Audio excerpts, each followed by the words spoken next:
Hi everyone, repair time again. This time I have a Roland RD-700NX, which is a very cool professional stage piano. Let me show you the whole thing. Here it is.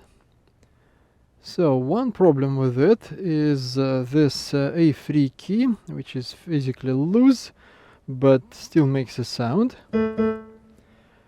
Another problem is the G7 key. This one, it does not make any sound at all. And one more problem is this end cover. It is cracked. And besides some small scratches here and there, everything else looks fine. So let's see what can we do about all these problems. So I removed some screws from the bottom of the unit around the perimeter on three sides, left, back and right, and managed to lift the cover. Let's take a look. Here we have mains power input, power supply and the main board. And I see that some big chip is not populated here and perhaps memory for it. I wonder what kind of option that might be. And this looks like some more room for memory. This is the front panel board for all sorts of controls. Rotary encoder here, display board. And on that side we have some more controls here on the front panel. Connectors on the back of the unit, USB, pedals, MIDI and analog outputs. And that is the pitch bend stick. I disconnected the keyboard here, these 3 ribbon cables, so now we can put this cover aside and have a look at the keyboard.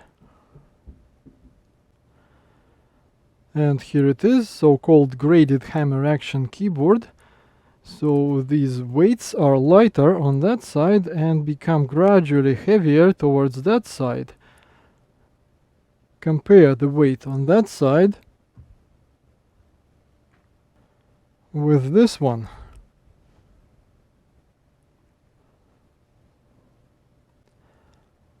Now let's look at the broken A3 key. Here it is. So there is this frame and the pivot of the key is attached at this point, and it seems like this small piece of plastic broke off, and I believe we should be able to glue it right back. It doesn't seem to be a big problem to me. Look at this mechanism, and in particular at this board and rubber strip there. There are 3 pairs of contacts under each key. All high-end keyboards these days have 3 pairs instead of 2 before. This is much better for fine control, in particular when the key is not released all the way and then pushed again, and some other situations. And do you notice some corrosion over there? I guess someone spilled water or some other drink into this side of the keyboard. So let's take it apart and have a look. I think I will need to remove the whole keyboard from the bottom plate. And here we are. This is the bottom side of the keyboard. And we can see some corrosion on this side. And looks like the most of it is around this non-working G7 key. And we can see that this PCB has 3 sections. This is one split. And there we can see another split. And each section has its own ribbon cable.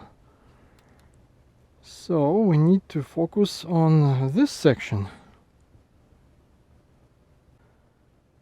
Here is the board, and I believe G7 key is this one. So let's carefully remove this section of the rubber strip and take a look. Here is a closer look. This definitely needs some cleaning. And here we have markings of the keys, and we can see this is indeed G7. Here I lifted this part of the rubber strip, and I can see that the contacts are in perfect shape, which is very good. So I guess that one of the PCB tracks is corroded. So I need to clean the board and check the PCB tracks. So I cleaned this part of the board and I don't see any damaged PCB tracks. Perhaps the contacts just got dirty.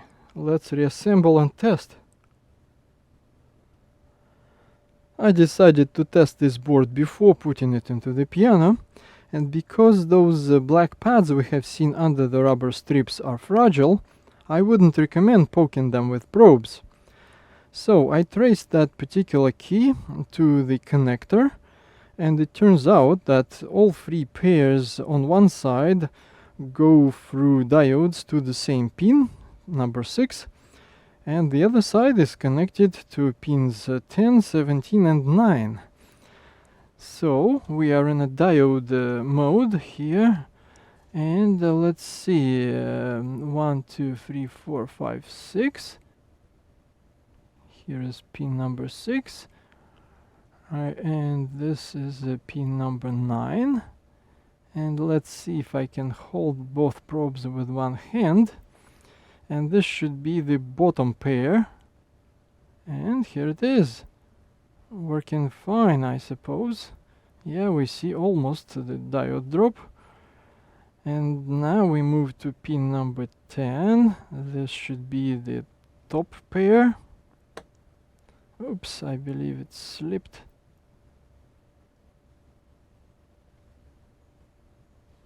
Top pair. Yeah, there you go, no problem. And now pin number 17 right there.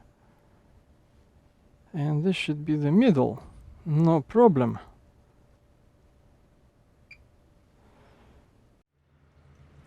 Glue in the A3 key pivot. Here is this piece of plastic glued back.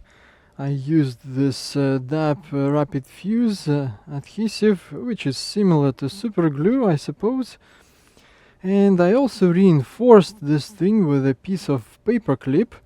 And for reinforcement, I used a UV curable adhesive, this Kafuter K302. That's the first time I'm using this thing for such purpose. I hope it's strong enough. Looks quite strong to me. I could use an epoxy, but this thing cures much faster, and I'm curing it with this 365 nanometer flashlight. And here we are. This is G7 key. No problem. And of course there is no problem with A3 key as well. Here it is, not loose anymore. And here is the damaged end cover. This metal piece is bent, and this plastic piece is cracked.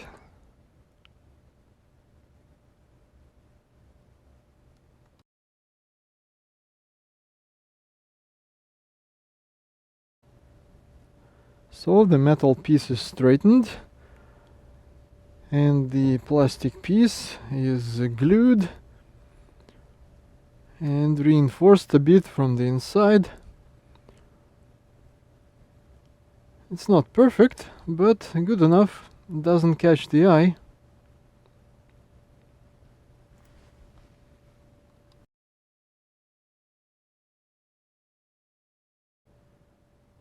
The piano is back together and works fine. Thanks for watching. Bye.